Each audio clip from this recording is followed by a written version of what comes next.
Te damos la cordial bienvenida a tu programa Palabras de Vida Eterna, esta vez con el estudio del Evangelio según San Juan. Comenzamos con la lectura de hoy. Evangelio según San Juan 12. Versículo 27. Ahora está turbada mi alma. ¿Y qué diré? Padre, sálvame de esta hora. Pero para esto he llegado a esta hora. Padre, glorifica tu nombre. Entonces vino una voz del cielo. Le he glorificado y le glorificaré otra vez. Y la multitud que estaba allí y había oído la voz, decía que había sido un trueno. Otros decían, Un ángel le ha hablado. Respondió Jesús y dijo, No ha venido esta voz por causa mía, sino por causa de vosotros. Ahora es el juicio de este mundo. Ahora el príncipe de este mundo será echado fuera. Y yo, cuando sea levantado de la tierra, a todos atraeré a mí mismo. Esto decía, dando a entender de qué muerte iba a morir. Le respondió la gente, Nosotros hemos oído que, según la ley, el Cristo permanece para siempre. ¿Cómo pues dices tú que es necesario que el Hijo del Hombre sea levantado? ¿Quién es este Hijo del Hombre? Entonces Jesús les dijo, Aún por un poco de tiempo la luz está entre vosotros. Andad entre tanto que tenéis luz, para que no os sorprendan las tinieblas, porque el que anda en tinieblas no sabe a dónde va. Entre tanto que tenéis la luz, creed en la luz, para que seáis hijos de luz. Hermanos, la vez pasada vimos cuando unos griegos se acercaban a Jesús. Jesús, al ver a los griegos llegar, podía decir que llegó la hora en que Dios tiene que ser glorificado. ¿Por qué? Estos griegos están representando a ese pueblo de Dios, a ese pueblo que se había descarriado, que se había apartado en el pasado. O sea, eso estaba representando. Entonces, cuando Jesús hablaba de ahora sí llegó la hora, es porque se estaba cumpliendo esa profecía. Versículo 26 dice, si alguno me sirve, sígame, y donde yo estuviera, allí también estará mi servidor. Si alguno me sirviera a mí, si alguno me sirviere, mi Padre le honrará. ¿Cómo podía una persona servirle a Dios si estaba en estado de impureza, en estado de pecado? Es muy difícil, imposible. Por eso Jesús tenía que venir a morir por ellos. Entonces, para poder servirle nosotros a Dios, sí o sí Él tenía que redimir nuestros pecados, Él tenía que pagar el precio de nuestras culpas. ¿Y quién éramos nosotros para que Él pague el precio de nuestras culpas? ¿Por qué Él tenía que pagar el precio de nuestras culpas? ¿Quiénes somos nosotros? El nombre de Jesús en hebreo es Yeshua, que quiere decir Salvador de su pueblo de sus pecados. Salvará a su pueblo de sus pecados. Entonces, ¿nosotros somos su pueblo? Algunos podrían decir, no, yo no era su pueblo, yo era gentil, yo era pagano, yo era de otra nación. Significa que para que la salvación de Jesús se cumpla en nuestra vida, teníamos que hacernos pueblo suyo. Teníamos que ser parte de su pueblo. Teníamos que ser injertados a su pueblo. Entonces, sí o sí, su salvación es para nosotros. Entonces, Él es nuestro Mesías. Nosotros entonces necesitamos de Él. Porque el resto de las naciones del mundo no esperaba un Mesías. Ellos no necesitaban Mesías. Se dan cuenta que acá en el libro de San Juan dice que según la ley el Mesías permanece para siempre. ¿Quiénes conocían acerca de este Mesías? ¿Los gentiles conocían acerca de este Mesías? Ellos no conocían. Eran los israelitas, los judíos los que conocían. Pero ¿qué pasó con estos griegos? ¿Quién eran estos griegos? Eran los que en el pasado, por causa de Jeroboam, por causa del pecado de Jeroboam, que menciona muchísimas veces en la Biblia, se habían apartado de la verdad, se habían asimilado a las naciones. Por haber dejado la ley de Dios, Dios los esparció hasta los confines de la tierra. Y ahora estaban regresando. El trabajo del Mesías era eso, ¿o no? Retornar a su pueblo nuevamente, desde el último extremo de la tierra. Eso está escrito en toda la Biblia. Y eso se está cumpliendo aquí. Por eso podemos decir que estos que están llegando son su pueblo, por los que Él debe morir. Que también nosotros nos consideramos también su pueblo. Amén. Entonces podemos darnos cuenta que Él murió por nosotros. La paga del pecado que Jesús hizo en la cruz fue por nosotros, porque nosotros aceptamos esa paga. Significa que somos parte de su pueblo. Amén. El versículo 27 dice: ahora está turbada mi alma, ¿y qué diré? Padre, sálvame de esta hora.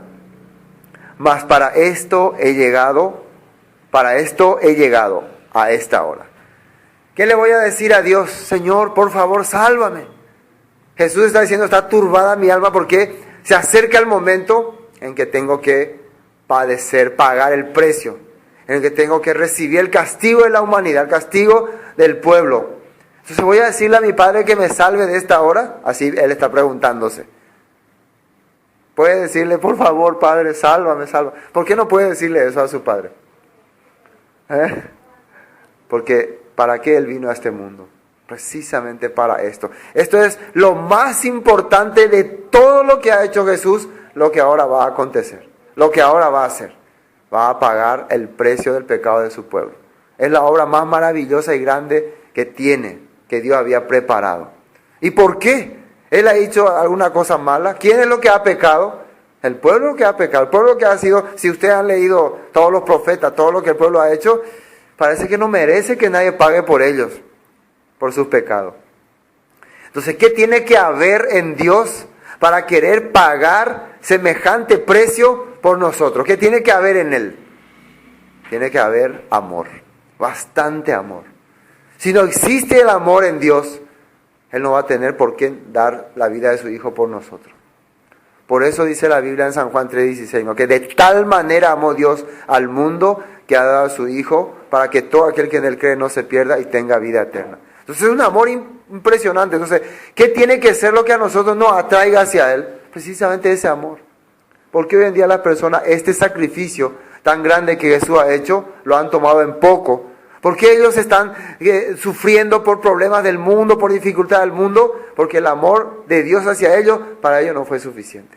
No lo han valorado. Por eso no le atrae a ellos.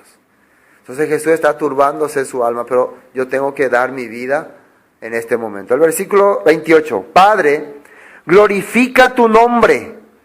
Entonces vino una voz del cielo, lo he glorificado y lo glorificaré otra vez.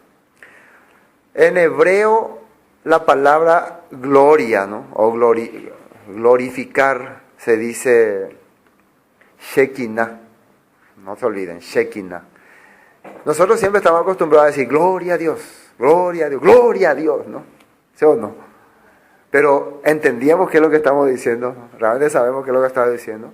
Pero cuando vamos a Shekinah, para que vean lo importante que es volver al origen, Shekinah quiere decir manifestación divina del poderoso. Una manifestación ante su Hijo, una muestra de su poder. Eso quiere decir Shekinah. Que Él está mostrando su poder ante nuestros ojos. En el pasado, muchas veces Él mostró su poder, muchas veces manifestó su poder a su pueblo. En el tiempo que llegó, que Dios le envió a Moisés a Egipto, mostró su poder a través de las señales, a través de las manifestaciones. Cuando le acompañaba al pueblo de Israel en el desierto, Dios dice que mostraba su gloria a través de una columna de nube y una columna de fuego. Mostraba qué significa su manifestación divina a su pueblo. Eso era el Shekinah.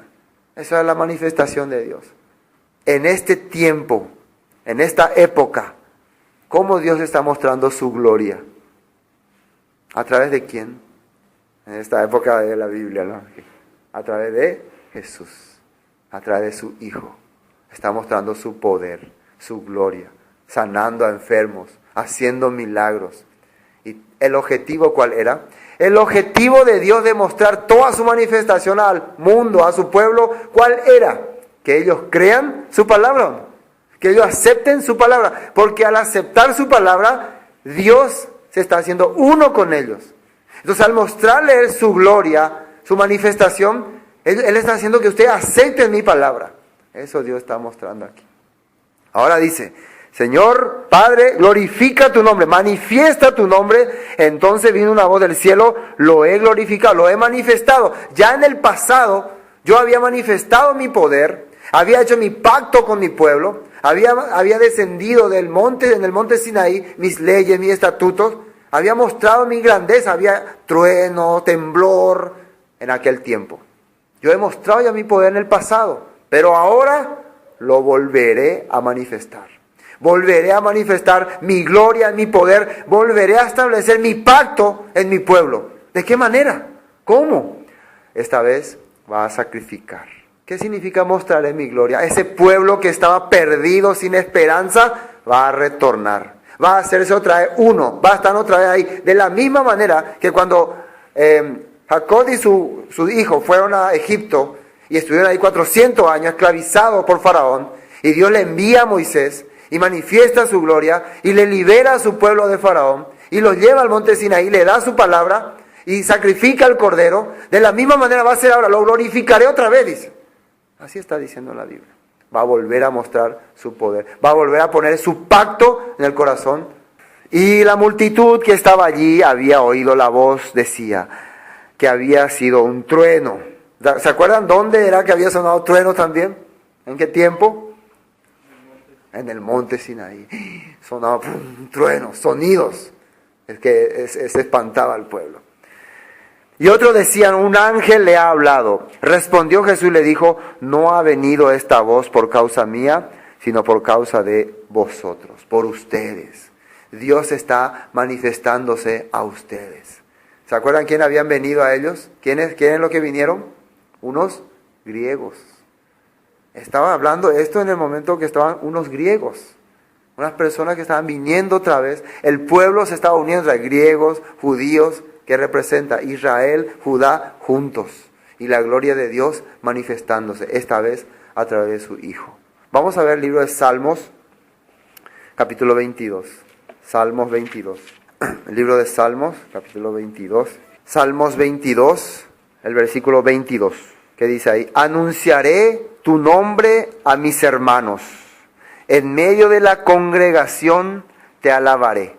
Muy importante entender esta palabra congregación, que en las traducciones originales sería iglesia. Congregación, iglesia es la misma cosa. Pero ¿qué significa congregación? Iglesia, salir de un lugar. Cuando nosotros llamamos a congregarnos, estamos llamando a la gente a que salga de su lugar, de donde está. ¿Para qué? Para que vea la manifestación gloriosa de Dios. Si la gente se queda en su casa, si la gente dice, no, ya pues está tan de... va a ver la gloria de Dios, ¿no? ¿Se acuerdan cómo Dios se manifestaba? ¿En qué lugar? En el tabernáculo, ¿no? Ahí salía la columna de fuego y ahí los reunía. Entonces, ahora la Biblia está diciendo, anunciaré tu nombre a mis hermanos. Se está refiriendo al Mesías. Este es un libro, es un capítulo mesiánico, ¿no? Que está refiriendo al sacrificio del Mesías, el capítulo 22, bien conocido. Entonces, ¿quién va a anunciar el nombre a sus hermanos? Jesús. Va a hacer que el nombre de Dios esté otra vez en el corazón de ellos. Después, en medio de la congregación te alabaré. Entonces, ¿qué están haciendo estos griegos? Están retornando, están saliendo de sus lugares y volviendo al pacto de Dios, volviendo a la casa de Dios, volviendo a la congregación, a la iglesia, haciendo el pueblo otra vez uno. 23. Lo que teméis a Jehová, alabadle, glorificadle, descendencia toda de Jacob, y temedle vosotros, descendencia toda de Israel. ¿A quién se está refiriendo? A la descendencia de Israel. Entonces lo que Jesús está haciendo ahora, está reunificando otra vez la descendencia de Israel, lo está trayendo, lo está haciendo uno. Esto es como dije otra vez, un capítulo mesiánico. El versículo 27 dice, se acordarán y se volverán al Señor todos los confines de la tierra. Acá ya está más claro, ¿no? ¿Quiénes se volverán al Señor? Todos los confines de la tierra. Y todas las familias de las naciones adorarán delante de ti. Porque el Señor es el reino y Él regirá las naciones, guiará. Él va a dirigir. por medio de su palabra a las naciones. Otro capítulo vamos a ver, Isaías 53.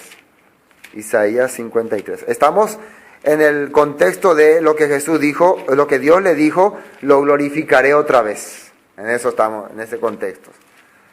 Que Jesús escuchó la voz, lo he glorificado y lo glorificaré otra vez. ¿A través de quién? A través del Mesías, a través de Jesús. Isaías 53, también un capítulo mesiánico, ¿no? Un capítulo que menciona la muerte del Mesías, el sufrimiento del Mesías. Fíjense qué dice. Vamos a leer el versículo 10. 53, 10, Isaías. Con todo eso, el Señor quiso quebrantarlo, sujetándole a padecimiento. Cuando haya puesto su vida en expiación por el pecado, verá linaje y vivirá por largos días. Y la voluntad del Señor será en su mano prosperada. Verá el fruto de la aflicción de su alma y quedará satisfecho. Por su conocimiento justificará mi siervo justo a muchos y llevará las iniquidades de ellos. Por tanto, yo le daré parte con los grandes y con los fuertes repartirá despojos, por cuanto derramó su vida hasta la muerte y fue contado con los pecadores, habiendo él llevado el pecado de muchos y orado por los transgresores. Todo lo que estamos leyendo es la manera en que Dios ahora va a glorificar su nombre. ¿De qué manera? Llevando a su Hijo a la muerte, usando a su Hijo como sacrificio por los pecadores. Esa es la manera que va a glorificar su nombre. Bueno, volvamos a San Juan. Entonces, ¿por causa de quién vino esta voz? Por causa de vosotros, dice. Por causa de ustedes, pueblo mío, pueblo que estaba perdido. El versículo 31. San Juan 12, 31. Ahora es el juicio de este mundo, ahora el príncipe de este mundo será echado fuera. Fíjense lo que está diciendo acá. Será echado fuera. ¿Se acuerdan que dice en Efesios capítulo 2, versículo 1? Él os dio vida a vosotros cuando estaban muertos en vuestros delitos y pecados, en los cuales anduvisteis siguiendo la corriente de este mundo, conforme al príncipe de la potestad del aire, el espíritu que ahora opera en los hijos de desobediencia. Pero Jesús está diciendo ahora que este príncipe será echado fuera de la congregación. Tienen que entender muy bien. Se irá alrededor. ¿Dónde se irá este príncipe?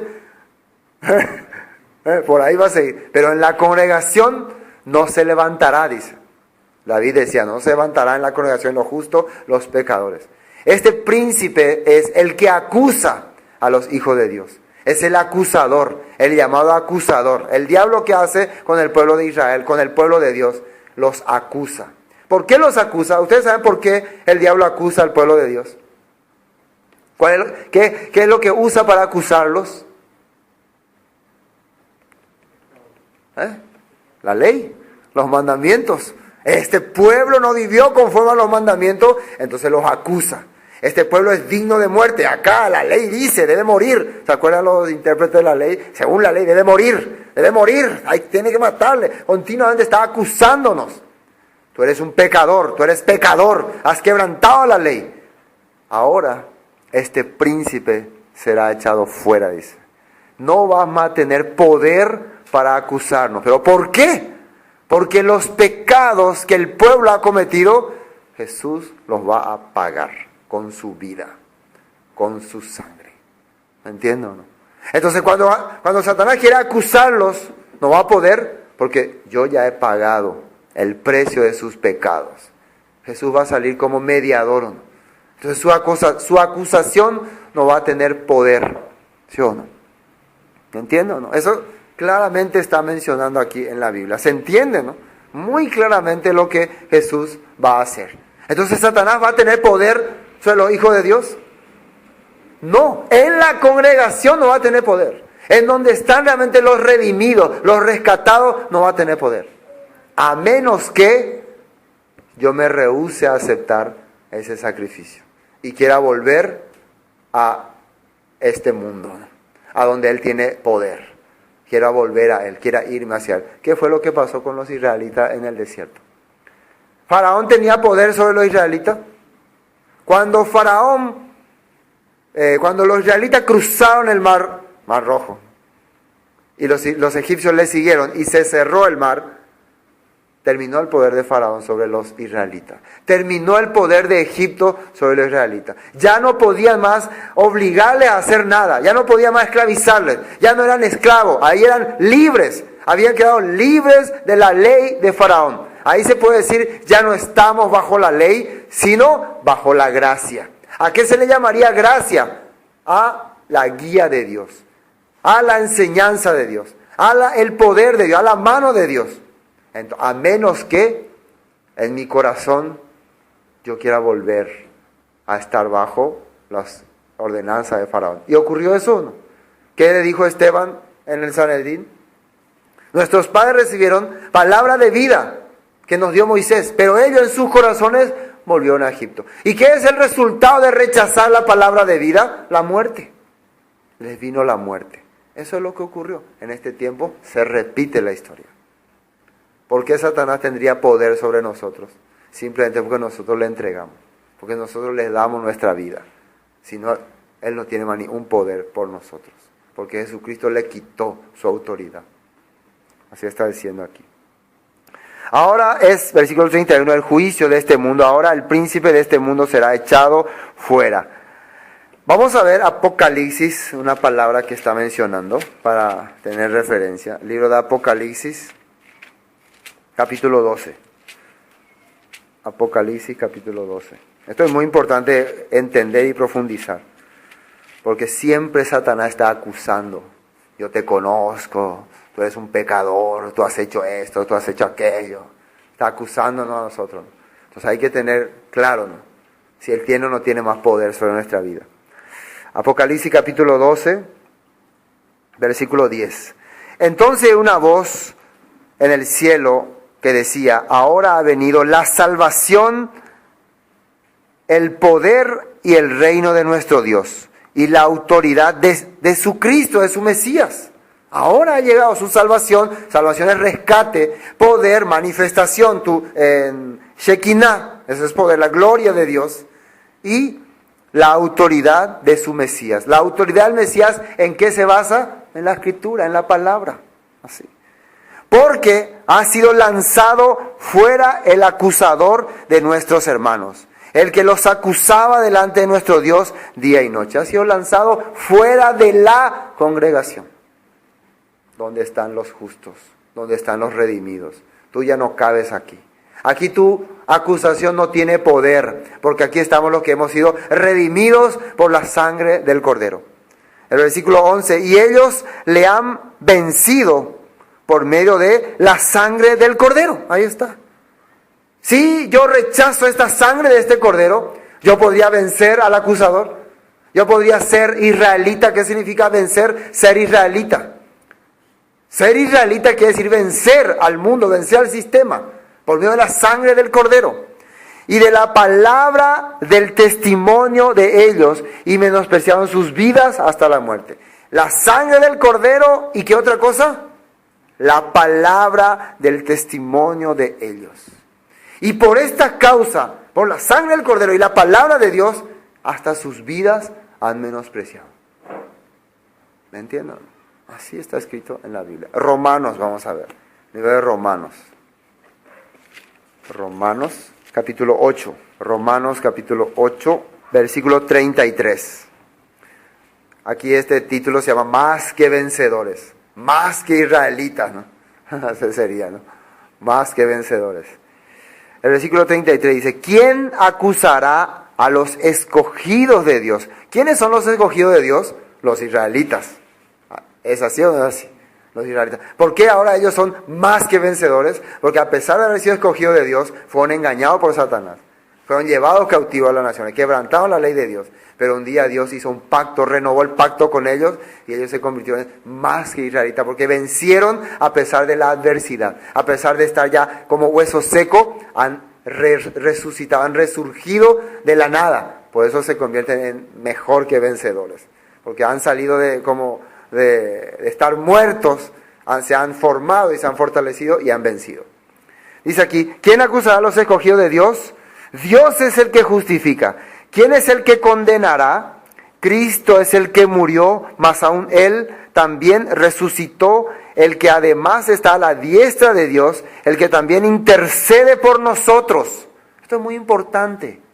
Y si ahora yo cometo un error, cometo una falta delante de Dios, ¿estoy frito, estoy muerto? ¿O hay alguien que intercede por mí? Eso es muy importante que la persona entienda.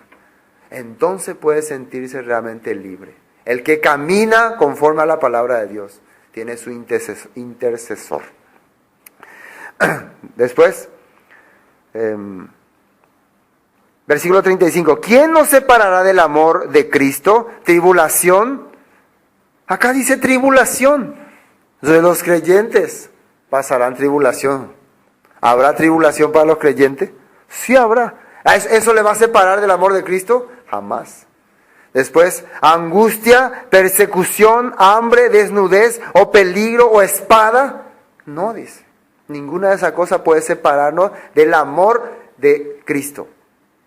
Por causa de ti somos muertos todo el tiempo. Somos contados como oveja al matadero. Antes, en todas estas cosas somos más que vencedores por medio de aquel que nos amó. Más que vencedores. Esto es importante, el creyente que ha realmente aceptado la cruz, la sangre de Cristo, entienda. ¿Se acuerdan de Josué y Caleb? ¿Cómo llegó a ellos la promesa? ¿Cómo llegó la fe? Cuando todo el mundo estaba angustiado, desesperado, ¿qué estamos haciendo ellos? Nosotros vamos a ganar, porque nosotros tenemos al Dios poderoso. Esto que estamos leyendo no es para que una persona, sí, yo soy más que vencedor y se va al mundo. Ustedes veían el corazón de Josué y Caleb. Cuando ellos manifestaban, nosotros somos más que vencedor, somos el pueblo escogido de Dios. ¿Hacia dónde ellos apuntaban? ¿Hacia dónde ellos miraban? ¿Hacia Egipto o hacia la tierra prometida? Hacia la tierra prometida. ¿Qué le parece a una persona? Soy más que vencedor, por eso puedo disfrutar del mundo, puedo vivir para el mundo, porque ya soy más que vencedor. Y yo tengo mi abogado. ¿Será para eso? ¿Será eso el abogado que va a hacer? ¿El abogado va a justificar sus pecados? ¿Va a darle rienda suelta a sus pecados? En ninguna manera. Este tipo de persona no entendió el amor de Dios. Así simplemente. Por eso. Bueno, volvamos a San Juan. San Juan capítulo 12 entonces. Ahora podemos entender bien este punto. Versículo 32. Y yo, si fuere levantado de la tierra, a todos atraeré a mí mismo.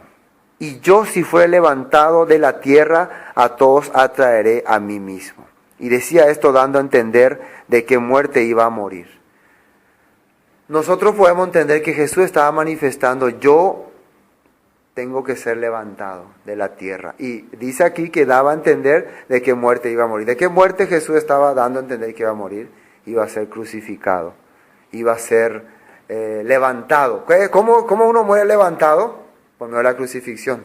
La crucifixión era la manera que los romanos hacían sus ejecuciones. ¿Ustedes saben por qué los romanos utilizaban esa manera para ejecutar a sus condenados? ¿Qué representaba la crucifixión? Es una manifestación de poder. Cuando uno veía a todos los crucificados ahí, significa, vean mi poder, vean lo poderoso que somos, y esto le va a pasar si se oponen a nosotros. Así que nadie tiene que oponerse a nosotros. Tenemos un poder, tenemos una fuerza. Así está diciendo. Pero acá Dios está diciendo que su amor, su manifestación, su Shekinah se iba a manifestar por medio de su Hijo levantado en la cruz. ¿Qué le parece? Anteriormente los pueblos que usaban para manifestar su poder en una batalla, en una guerra, ¿qué levantaban ellos? Su estandarte. Así llevaban un tipo banner, no sé, vieron una batalla y ahí sale. Y ellos ustedes se fijaron que ellos solían poner en el estandarte figura de dioses, imágenes de dioses. Fíjense alguna película antigua así. Ellos ponían las imágenes de sus dioses, haciendo entender que en el nombre de nuestro Dios estamos yendo a pelear para derrotarlos. Si ganaban la batalla, ¿qué hacían ellos? Derrumbaban el estandarte o la bandera de esos dioses, de ese ejército, y colocaban su bandera. Significa nosotros hemos triunfado. Hasta hace poco todas las batallas eran así, ¿no? ¿Se acuerdan? Yo he visto una foto que el ejército brasilero puso su bandera sobre el Palacio de los López, ¿no? Haciendo entender, hemos ganado, nosotros tenemos el poder. Dios, que iba a usar como estandarte, como bandera entre las naciones. ¿Cuál iba a ser la manifestación de su poder? ¿Qué les parece? La cruz de su Hijo, nada más y nada menos. Pero ¿no sería eso una vergüenza? Es una vergüenza, parece una humillación, parece una ofensa. Y sí, ¿por qué es una humillación? ¿Por qué es una vergüenza? ¿Por qué es una ofensa? Porque lo que se está haciendo ahí es demostrar el amor que Dios tiene hacia esos miserables, hacia esos adúlteros, hacia esos asnos monteses. Eso es. Dios está mostrando ahí con la cruz de su Hijo, con su Hijo crucificado, el amor que tiene hacia ese pueblo rebelde, hacia ese pueblo contradictor. Eso está mostrando. Por eso Dios le dijo, Jesús le dijo a Nicodemo, cómo iba a morir, ¿no? ¿Qué le dijo Jesús a Nicodemo? Así como Moisés levantó la serpiente en el desierto, así es necesario que el Hijo del Hombre sea levantado, para que todo aquel que en Él cree, ¿qué es lo que tiene que creer al ver a Jesús crucificado en la cruz? Tiene que creer el amor que Dios está teniendo hacia ellos, para volverlo a traer. Estoy redimiéndolos, perdonándolos, dando la vida de este Cordero, sin mancha. Eso tenían que entender. Estoy llamándote otra vez a que retornes. No hay más culpa sobre tu vida. Estás libre de condenación. Eres ahora un escogido, un verdadero vencedor. Retorna. Este es tu estandarte. Este es tu bandera. El amor que estoy teniendo hacia tu vida, dándole a mi Hijo como sacrificio, ese es tu estandarte, tu bandera, que tienes que seguir. El amor de Dios hacia nosotros fue lo que causó que Jesucristo vaya a la cruz. Vamos a ver el libro de Cantar de los Cantares. Justamente un libro que manifiesta el amor de Dios hacia su pueblo. ¿Qué está diciendo ahí? Después de Proverbios, Eclesiastés, está Cantar de los Cantares. Capítulo 2. Cantar de los Cantares, capítulo 2. Vamos a leer con mucha atención. Versículo 1. Yo soy la rosa de Sarón y el lirio de los valles. Como el lirio entre los espinos, así es mi amiga entre las doncellas. Cuando aquí está mencionando este texto, está hablando en forma poética, no en forma alegórica. Es como el libro de Cantar es una poesía del esposo hacia su esposa, que nosotros entendemos de Dios hacia su pueblo Israel. Y acá dice, yo soy como la rosa de Sarón y el lirio de los valles. Esa es su posición. Como el lirio entre los espinos. El lirio representa a la rosa también. ¿Espinos a qué representa? En la Biblia habíamos estudiado a las naciones. En Números capítulo 33, ustedes investiguen ahora. Está escrito que yo enviaré a las naciones y serán un espino en tu costado. Así está escrito. Todas las partes donde aparece espinos. ¿Se acuerdan la parábola del sembrador?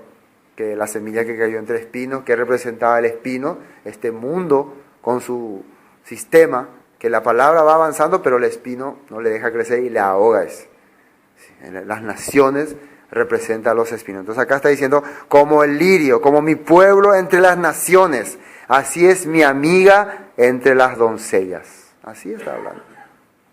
Como el manzano, esto responde, ¿no? La esposa, como el manzano entre los árboles silvestres, así es mi amado entre los jóvenes. Bajo la sombra del deseado me senté. ¿Quién es el deseado para Israel? Su Mesías. Bajo su sombra me senté. ¿Recuerdan cuando Jesús vino y le encontró a Natanael bajo su higuera y le dijo, verdadero israelita? Bajo la sombra del deseado me senté. Deseé recibir su protección, su guía, su amor. Así está hablando. Y su fruto dulce a mi paladar me llevó a la casa del banquete, y su bandera sobre mí fue amor. Casa de banquete representa tabernáculo. Para los israelitas, cada vez que Dios los llamaba, los convocaba al tabernáculo, era para celebrar un banquete. Para hacer un banquete representa una celebración. Entonces me llevó, dice, a la casa, a su tabernáculo. Y su bandera sobre mí fue su amor. Está mostrando cuál va a ser el amor de Dios hacia su pueblo, su Hijo crucificado en la cruz. Amén.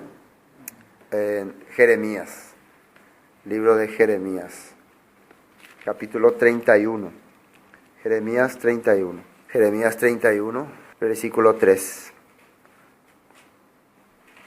El Señor se manifestó a mí hace ya mucho tiempo diciendo, con amor eterno te he amado, por tanto te prolongué mi misericordia.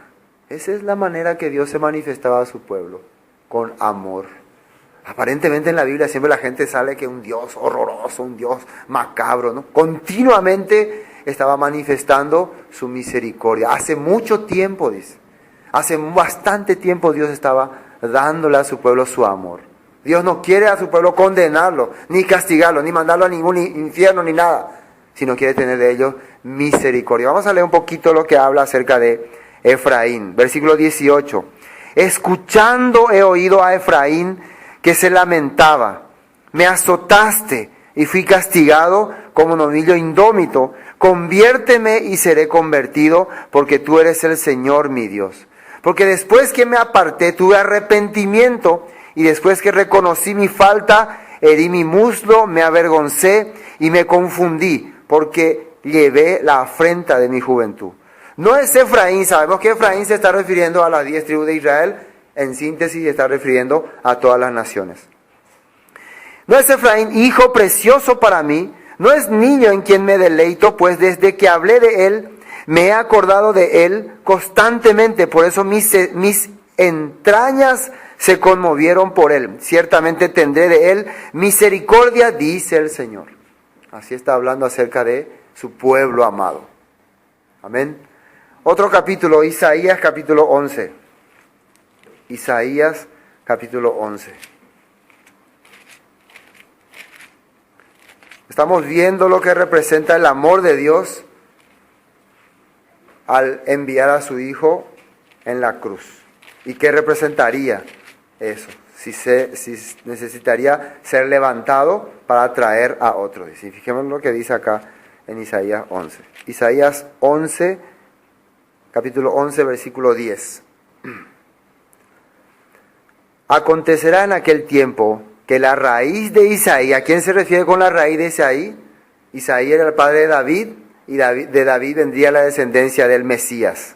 De la raíz de Isaí, la cual estará puesta por pendón a los pueblos. La palabra pendón ya habíamos dicho que es estandarte, o banner, o bandera. Estará por pendón a los pueblos, será buscada por las gentes, y su habitación será gloriosa. Las personas van a buscar a través de esa bandera, identificar el amor de Dios. ¿Cómo van a poder reconocer que Dios los ama? Viendo a su Hijo muerto en la cruz. Así está escrito. Versículo 11. Asimismo acontecerá en aquel tiempo que el Señor alzará otra vez su mano para recobrar el remanente de su pueblo, que aún esté en Asiria. ¿Quién fue el pueblo que llevó a las 10 tribus hacia el norte? Fue los asirios. A Egipto, Patros, Etiopía, Elam, Sinar, Amad y en las costas del mar. Acá ya menciona costa del mar porque el conocimiento de Isaías era hasta ahí nomás. Pero nosotros sabemos que las costas del mar se refiere ya a América y más allá. Ellos no podían decir, hay más allá algo que no podemos ver. Significa que Dios iba a buscar a su remanente desde los confines de la tierra. Y este puede ser uno de los confines de la tierra o no, teniendo en cuenta a Israel. Y nos está buscando. Y ha levantado su bandera. Dios ha levantado su bandera, su estandarte en todo el mundo o no. El problema es que la gente no ha identificado, no puede distinguir. Por ejemplo, ustedes cuando viajan a otro país, nosotros cuando viajamos en el Chaco, ¿no? Viajamos en el Chaco, no se distingue nada. Todo es, no puede distinguir, este es suelo boliviano, este es suelo paraguayo. No se distingue así el suelo. Pero cuando desde lejos vemos la bandera boliviana flamear, estamos dándonos cuenta, estamos llegando a Bolivia. Estamos saliendo de nuestro país. Igual, de retorno de allá, cuando empezamos a ver la bandera paraguaya, ahora sí estamos en nuestro país, podemos identificar. Al ver esa bandera, nosotros entendemos, vemos solamente el rojo, blanco y azul, solamente significa eso para nosotros. No, ya implica el tereré, la chipaguazú, significa todo eso, la música paraguaya, implica el ambiente, el río, toda nuestra nación vemos al ver esa bandera, ¿o no? Sí, eso significa el estandarte. Cuando una persona ve la cruz de Cristo, no solamente implica ver a un hombre muerto en la cruz, implica ya ver la posibilidad de llegar a su país, ver ya su pueblo, sus costumbres, su creencia, todo eso significa. Dios está abriendo otra las puertas a tu tierra, a vos que vivías lejos de tu país. Eso significa. Versículo 12. Y levantará pendón, ¿qué era pendón? Bandera, banner o estandarte a las naciones, y juntará a los desterrados de Israel y reunirá a los esparcidos de Judá de los 4 confines de la tierra. Y se disipará la envidia de Efraín, y los enemigos de Judá serán destruidos.